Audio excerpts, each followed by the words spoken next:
Panini a annoncé que la prochaine vague de Big News était imminente et qu'ils allaient communiquer sur le prochain programme, c'est-à-dire les titres qui sortiront cet été, les titres que vous pourrez lire, les comics que vous pourrez acquérir et dévorer sur la plage, au bord de la piscine, au soleil, sous un parasol avec un mojito, en vacances. Quel titre souhaitez-vous voir apparaître? Quel titre pensez-vous que Panini va annoncer? Quelles sont vos attentes? Est-ce que vous pensez que tel ou tel titre va enfin sortir? Et quelles sont les infos qu'on a déjà pu glaner ça et là sur les prochaines sorties Panini? Eh bien, nous allons en parler dans cette émission. Alors les Big News, c'est quoi? Les Big News, c'est tout simplement les annonces des prochaines sorties, des plus grosses sorties du catalogue. Ils annoncent rarement les tomes 4 ou les tomes 8 des séries en cours dans ces Big News. Ils se concentrent sur les événements, sur les séries un petit peu stars, les séries attendues, sur les nouveautés. Il se consacre évidemment aux omnibus, aux belles éditions, aux choses un peu impactantes sur lesquelles on peut communiquer et sur lesquelles il y a forcément une attente. Alors ces Big News, elles ont souvent été mal comprises par le public puisque certains pensaient que c'était que les news absolument phénoménales, genre des scoops, genre Panini invente des comics qui n'existent pas chez Marvel. Non, Panini ne fait que éditer, vous le savez, ce qui sort chez Marvel, et donc ils sont tributaires des sorties et souvent de la qualité un petit peu fluctuante des sorties américaines, donc il faut faire avec. Les Big News, eh bien ce sont les annonces des sorties. Avant, comment étaient communiquées ces news chez Panini? Elles n'étaient pas communiquées, Panini ne prenait pas la parole, il subissait une communication puisque on voyait voir apparaître sur les sites de vente, eh bien puisqu'il y avait un flux qui partait du diffuseur, du distributeur chez les sites de vente en ligne, et on voyait apparaître, il n'y avait pas la couverture, on voyait juste des titres, et donc les forums commençaient à reprendre, et puis après c'est devenu évidemment les fils de conversation sur les réseaux sociaux. Eh bien, oh, regardez, il y a un omnibus qui sort, regardez l'info que j'ai chopé sur tel ou tel site. Donc les informations sortaient un peu comme ça, et Panini qui communiquait sur les sorties quelques jours ou quelques semaines avant la sortie des bouquins au grand public, à vous et à nous, eh bien en fait il s'était fait griller la news quelques semaines ou quelques mois auparavant parce que la news était sortie de façon un peu off, parce que avant le grand public ne savait pas ce qui allait sortir 3 ou 4 mois avant, puis internet est arrivé et internet a réussi à dénicher les informations avant, et donc Panini a mis quelques années à réagir, mais maintenant ils le font, donc maintenant ils communiquent avant que les infos n'arrivent sur les sites de vente. Et donc du coup, eh bien, ça permet de savoir ce qui va sortir. Alors, oui, il y a des big news. Oui, quand ils annoncent un omnibus Ultimate X-Men ou New Avengers, ou quand ils annoncent Rome en omnibus ou les Micronauts en omnibus, oui, c'est de la big news. Mais par contre, il y a des big news qui sont un peu moins big, parce que ce sont des séries qui sont certes importantes, mais qui ne sont pas peut-être à la hauteur de vos attentes. Donc, le mot Big News, eh bien, peut-être qu'aujourd'hui, vous ne le considérez pas comme adapté à ce type d'infos. En tout cas, c'est devenu un rendez-vous, les Big News, puisque 4 fois par an, eh bien, nous avons droit à cette annonce. Et tous les jours, c'est un rendez-vous, souvent 2 ou 3 fois par jour. Eh bien, Panini vient déposer sur ses réseaux sociaux, eh bien, ce qui fera le catalogue de ce que nous lirons et nous découvrirons dans les prochains mois.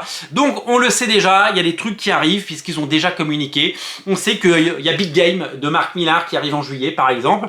On sait également que, même si on n'a pas les détails, que Ultimate Spider-Man devrait arriver sans nul doute d'ici le mois de septembre ou octobre dans un magazine dédié dans lequel on trouvera Ultimate Spider-Man, mais également Ultimate Black Panther et les Ultimate X-Men nouvelle génération par Peach Momoko. Donc ça, c'est acquis, on sait que ça arrive et on sait que c'est prévu, on sait que c'est quelque chose qui devrait arriver. On a également entendu parler eh bien d'un omnibus Rome, vous le savez, The Space Knight, hein, le personnage Hasbro qui a fait les années heureuses de Strange et des années Strange, que les Micronauts arrivaient également à l'automne, donc on devrait avoir au moins deux omnibus, et on le sait, l'omnibus New Avengers Volume 2 arrive à la rentrée. Il devrait arriver en septembre. Il était très attendu. Le matériel aux États-Unis n'était pas disponible pour faire l'omnibus tel que on le duplique depuis l'omnibus américain. Donc il faut que Panini assemble les épisodes et n'en oublie aucun et n'oublie aucune page et fasse tout le travail pour créer cet omnibus de toutes pièces, puisqu'il n'existe pas aux États-Unis, et donc ça prend plus de temps. Voilà pourquoi il y a un tel delta entre les New Avengers volume 1 et les New Avengers volume 2. On peut également espérer, je pense, un Ultimate X-Men volume 2. De la même façon, je crois que le volume 2 vient de sortir ou sort en début d'année 2024 aux États-Unis, donc il devrait arriver en France. On devrait l'avoir, je l'espère, avant la fin de l'année et je l'espère cet été. Moi, ça fait partie des omnibus que j'attends le plus parce que j'ai un véritable affect pour cette série. Je le répète, c'est la meilleure façon de débuter les X-Men. Quel autre omnibus viendra eh bien, garnir nos étagères? Eh bien, pour le moment, on n'a pas d'infos, peu d'infos. Les infos vont arriver et c'est justement l'objet de cette vidéo. Aurons-nous des suites de Captain America par Ed Brubaker? Aurons-nous des suites des Thunderbolts? Aurons-nous le deuxième omnibus extrême X-Men ou le deuxième Annihilation? Est-ce qu'on aura encore des suites d'omnibus très attendues? Nous le saurons et nous le découvrirons bien assez tôt dans les prochaines semaines. Je sais que 2 omnibus reviennent régulièrement dans vos demandes, un omnibus voire 2 sur Immortal Hulk, cette série qui a très bien marché, très bien fonctionné et qui fait partie des modernes classiques, eh bien, est très attendue dans une belle édition. Et de la même façon, les Ultimate Fantastic Four sont très demandés puisque il y a déjà eu le succès de Ultimate Spider-Man, celui de Ultimate X-Men, les Ultimates évidemment. Il ne manque plus que les Ultimate Fantastic Four pour que la fête soit belle et donc on a hâte de découvrir ce programme. Dites-nous quel omnibus vous attendez et quel omnibus vous souhaitez voir naître et apparaître et quel titre vous attendez le plus, quelles sont vos attentes, quelles sont vos envies, quels sont les titres que vous avez envie de découvrir. On a hâte également de découvrir la deuxième vague des Pocket, vous savez, la nouvelle collection de poche qui reprend évidemment le succès et le modèle Nomade notamment et qui réédite des classiques assez faciles d'accès pour les nouveaux lecteurs en format Pocket. Donc on n'a pas encore vu, on n'a pas encore touché la première vague et on ne sait pas à quoi elle va ressembler, mais on sait qu'il y aura plusieurs vagues dans l'année. Et on sait qu'il y aura des séries à suivre. Par exemple, Ultimate Spider-Man, on sait qu'il y aura 11 tomes. On sait qu'il y a les 2 premiers qui arrivent en avril. Et donc, on devrait avoir cet été la suite, parce qu'il y aura au moins un tome 3 de Ultimate Spider-Man, ce qui est une bonne nouvelle. Mais quels seront les autres titres? On a compris que c'était un mélange entre les séries classiques, les séries faciles pour débuter les comics comme Ultimate ou Ultimate Spider-Man, et de one-shot ou de séries impactantes, comme The Boys bien entendu, ou de crossover, Avengers X-Men par exemple, pour ne citer que lui. Donc on devrait certainement avoir dans cette nouvelle vague eh bien, un autre classique édité dans cette collection, je sais pas, quelque chose comme Civil War, Old Man Logan, que sais-je, ou avoir, eh bien, pourquoi pas, les débuts de Ultimate X-Men dans cette collection, parce que je l'ai toujours dit, Ultimate Spider-Man, c'est la meilleure série pour débuter Spider-Man, mais aujourd'hui ce n'est disponible qu'en omnibus, donc c'est compliqué, même si c'est un succès, plus de 8000 exemplaires vendus chez Panini, c'est énorme pour un omnibus. Eh bien, imaginez combien ils pourraient vendre de Ultimate Spider-Man à 10 balles, plutôt qu'à 70 ou 80 balles.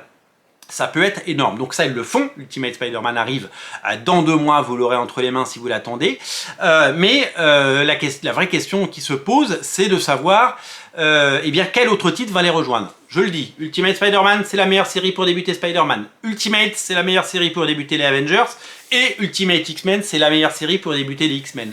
CQFD, je pense et je souhaite de tout mon cœur que les Ultimate X-Men viennent rejoindre le line-up de Marvel et de la collection Marvel Pocket chez Panini. C'est en tout cas mon souhait le plus cher. En tout cas, cette collection Pocket, vous le savez, fait des petits et aujourd'hui, c'est une tendance de marché qui est vraiment importante.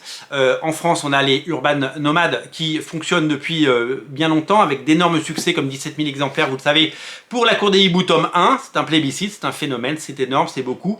Ça dépasse évidemment les scores que fait ce titre habituellement et ça touche beaucoup plus de lecteurs qu'un titre Batman lambda qui sortirait en album en librairie sur un mois normal.